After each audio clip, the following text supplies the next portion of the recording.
सिंध की यूनिवर्सिटियां तालबात के लिए मौत का परवाना साबित हो रही हैं। पिछले कई सालों से मासूम बच्चियां सादा की सूरत में भेड़ों की नज़र हो रही हैं, जो कि सवालिया निशान है। हुकूमत सिंध के लिए ये बात मुस्लिम लीग नून सिंध की नायब सदर जीनत मंकी ने मीरपुर खास में फहमीदा लगारी के घर जाकर उनके लवाकिन से इज़हार ताज़ियत किया और फातह ख्वानी की और वालिदैन को अपनी हर मुमकिन ताउन का यकीन दिलाया।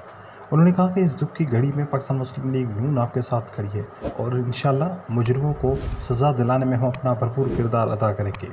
उन्होंने कहा कि इस तरह के वाक़या से हमारी बच्चियाँ यूनिवर्सिटियों में जाने से घबरा रही हैं, जिससे उनकी तालीम का नुकसान हो रहा है। उनका मज़ीद कहना था कि जब तक हुकूमत ऐसे दरिंदों को करार वाक़ई सज़ा नहीं देगी, ऐसे वाक़यात होते रहेंगे। वकला बरादरी से अपील की कि वो ऐसे दरिंदों के केस ना लड़ें ताकि वो कैफर किरदार तक पहुँच सकें। उन्होंने अदलिया से भी अपील की कि वो ऐसे केसों की जल्द फैसले करके ऐसे दरिंदों को सज़ा दे ताकि माशरे में दूसरे लोगों को भी इबरत हो सके। इस मौके पर अल रहमान वेलफेयर ऑर्गेनाइजेशन की सदर बुशरा आराई और दीगर ख़वातीन भी मौजूद थी।